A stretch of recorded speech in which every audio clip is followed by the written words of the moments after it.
All right, guys, today we're going to learn how to do some heat calculations. All right, let's talk about heat for a second. Heat is a form of energy, and we're going to look at how that energy is transferred due to a difference in temperatures. I don't want you to get to think that heat is temperature. Heat is different than temperature because heat is actually energy. Temperature is the measurement of the average kinetic energy of the molecules. That means how fast they are moving. Whereas heat is energy that is stored within the substance. So when we look at energy, we need to look at how that energy is being transferred from one object to another. Keep in mind that when you have heat that is transferred, it will always go from the object that is warmer to the object that is cooler. In other words, let's say I put a metal bracelet on my arm. It feels cool, right? Because the heat is leaving my arm, which is warmer than the bracelet, and going into the bracelet. Heat, the way that I like to explain it, heat is dependent on the mass, the amount of substance that you have. So if you look at a metal spoon that you have in your soup, and that spoon is 100 degrees Celsius, you touch it to your hand, the heat goes from the soup spoon to your hand. It stings for a second, and then it stops because all the heat has been transferred. The more substance you have, let's say you have a blacktop driveway and it's really hot in the summertime, it still could be measuring at 100 degrees.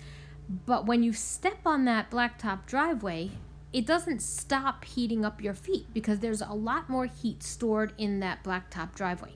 So heat is dependent on the mass that you have. Every time we talk about heat, it's dependent on the mass. All right, there are going to be 3 heat formulas that we're going to use, and they are on your reference table, on the back of your reference table where it says heat calculations. I went ahead and I grabbed them here for you so you can see right here are your 3 heat calculation formulas. And this information that's in your notes is also on your reference tables. So let's just go through them real quick. If you see a Q, that stands for heat, and heat is measured in joules. M is mass, and it's measured in grams. C is specific heat capacity. The specific heat capacity is the amount of heat required to raise 1 gram of the substance 1 degree Celsius. And the delta T, that little triangle T, means a change in temperature. Okay, going back to specific heat capacity. Specific heat capacity is located on table B on your reference tables. So let's bring that up. So you can see here, it tells us the specific heat capacity of water, because water is the substance, and most of the time we're going to be using water, and it's 4.18 joules per gram Kelvin, or 4.18 joules per gram degrees Celsius. They're interchangeable because 1 degree Celsius is the same as 1 Kelvin. So we can use them interchangeably. So all of these variables we're going to need to do the problems that we're going to look at. So let's take a look at one of these problems. Okay, number 1, it says, what is the specific heat? Now remember, when we do questions like this, we want to make sure that we're looking for the question word. So I'm going to highlight it. What is the specific heat? Now if we go back to our list on our reference table, we're looking for specific heat. Now, specific heat is the C. There's only one of these formulas that has a C, and it's this one. So we're going to use this formula for this question. So what I'll do is I will write the formula down. Q equals MC delta T. And I will go back to my question and I will try to figure out what pieces of information that we have. So it's looking for the specific heat. That's my C. So I'm going to put an X underneath my C. Of silver, if a 93.9 gram, so if that's 93.9 grams, that's the mass. Mass is measured in grams, so that's going to go here, 93.9. Sample cools from 215 to 196 degrees Celsius. This is the change in temperature. The temperature is changing from 215 degrees to 196 degrees.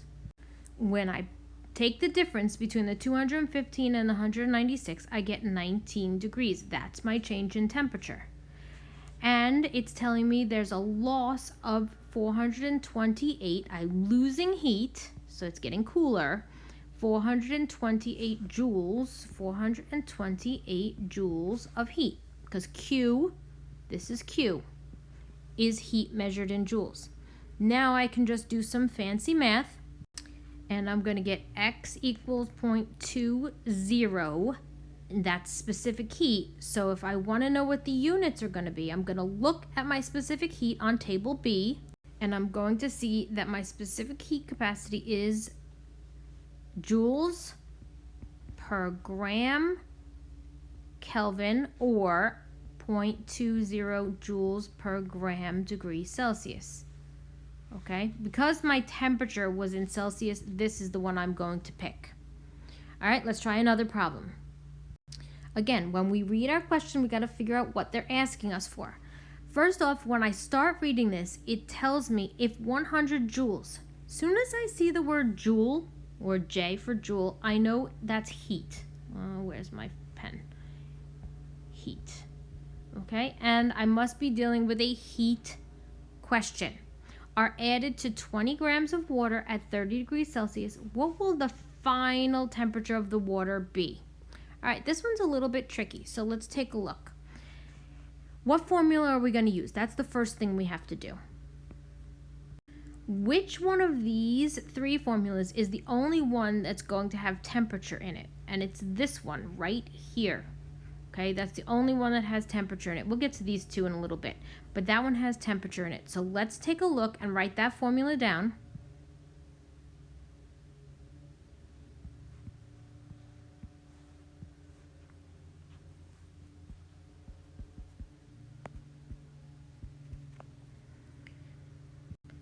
And once we get that formula down, we're going to go back to our question and we're going to plug in all of our numbers. So 100 joules, that's my Q, 100 joules, 20 grams, so that's not a highlighter. Let's get a highlighter so you can actually see it. 20 grams, that's going to be my mass. It tells me of water. What's the specific heat of water? Look at your table B. It's telling you it's for water, 4.18 joules per gram Kelvin. So I'll go ahead and I'll put 4.18 joules per gram Kelvin, or Celsius. And my change in temperature is what I'm looking for, because it's asking me what's the final temperature of the water. All right, let's do some fancy math. And once I plug everything into my calculator, I get 1.196, so I'm going to round it to 1.2, and that's the change in temperature. I'll make it degrees Celsius. Okay? It's telling me that the water was at 30 degrees, but it changed 1.2 degrees Celsius. If I added heat, and it started at, so I had a glass, and there's the water, right? The water was at 30 degrees Celsius, and I add heat to it. So let's draw a flame under here. Here, there's a fire, right? That's fire. If I add heat to it, is the temperature of that water going to go up or down? If I add heat, temperature is going to go up. So if I added the heat, how much does it go up? The change was 1.2. So 30 plus 1.2 degrees Celsius equals 31.2 degrees Celsius is my final answer. What is the final temperature of the water? It started at 30 degrees and it went up 1.2 degrees. Remember that delta T is the change in temperature. All right, next question. Let's figure out this one. It says the temperature of the sample of water in the liquid phase is raised 30 degrees. So the temperature changes 30 degrees by the addition of 3762 joules. So as soon as I see joules, I know I'm talking about a heat formula. And the heat formula that we're going to use is going to be Q equals mc delta T, because it tells me the temperature is raised. It goes up 30 degrees. So that 30 degrees is going to be my change in temperature, 30 degrees Celsius. It added 3,762 joules. What is the mass? So that's my X of the water. Well, what's water specific heat? 4.18. If you don't remember that, it's on table B. Remember, we can get, it's crooked, but you get the idea. The specific heat capacity of water is 4.18.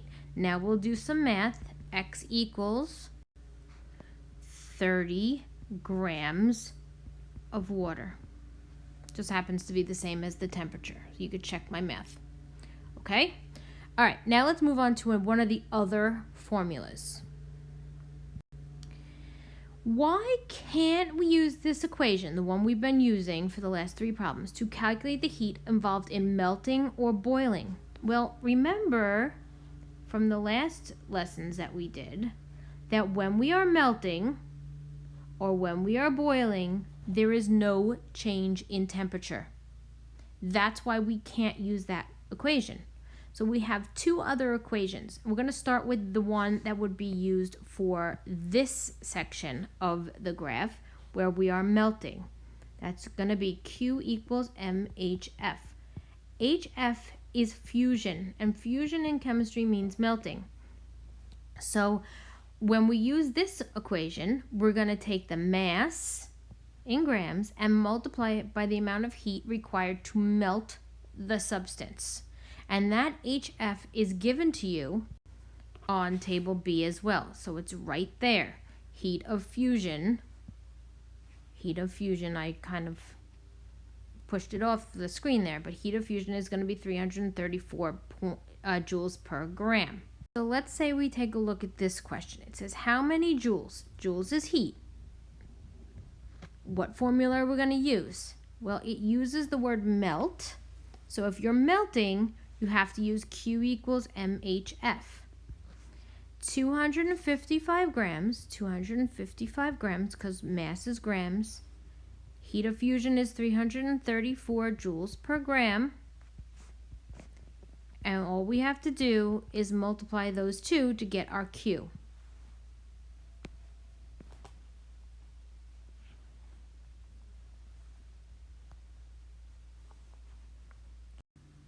All right, look at this. What is the total number of kilojoules? Hey, I was just talking about that a second ago. Of heat. Heat means I have to have a heat formula. What heat formula am I going to use? Well, I'm going to look at those 3 heat formulas. It's either going to be Q equals mc delta T, Q equals MHF, or Q equals MHV. Needed to change 15 grams of ice to water. Well, if I'm going from ice to water, I am melting. And why do I have such trouble spelling melting?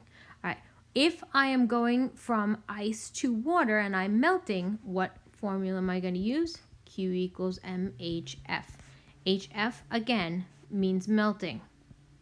And melting for water happens at 0 degrees. So don't get thrown off by that temperature there. Let's plug the numbers in.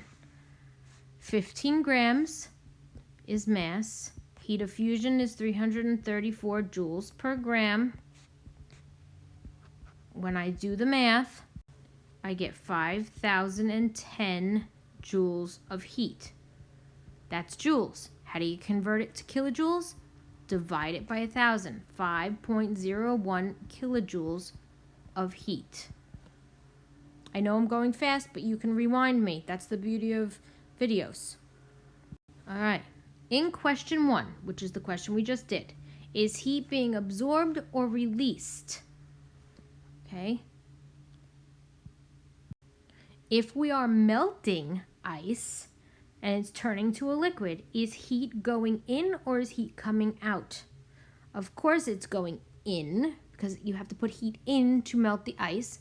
And if heat is going in, it is endothermic. Look at us go. All right, let's keep moving. Now, this question says, in 1.0 times 10 to the 5th joules of heat is needed to melt ice at 0 degrees. What is the mass of the sample? Okay, here's the clue right here. Melting. Hey, I want a pen in red. Pen in red. Melting. As soon as I see melting, and I know it's a heat question, I'm going to write down Q equals MHF. HF because it's melting. What was the mass of the sample? So mass is my X. I know HF because it's a constant. It's on my table B. And my Q is not a Q. It has to be a 1.0 times 10 to the 5th. 1.0 times 10 to the 5th. Okay. If you don't know how to put that into your calculator, write it out. 1.00000. Move your decimal 5 places to the right. Okay, because of this 10 to the 5th. So that's 100,000 equals X times 334. X is going to equal our mass. And I got 299.4 grams of water. Okay.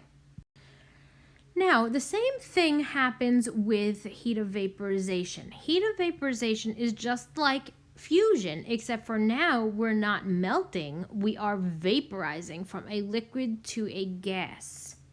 Okay, same basic formula, except for the HV changes from, that's the fusion one. Now we're doing vaporization, which is 2,260. You're going to notice that it takes a lot more heat to get it to turn into a gas, vaporize, than it did to melt something. That's why it melts easier than boiling, basically. Okay, it takes a lot more heat to vaporize something than it does to melt something.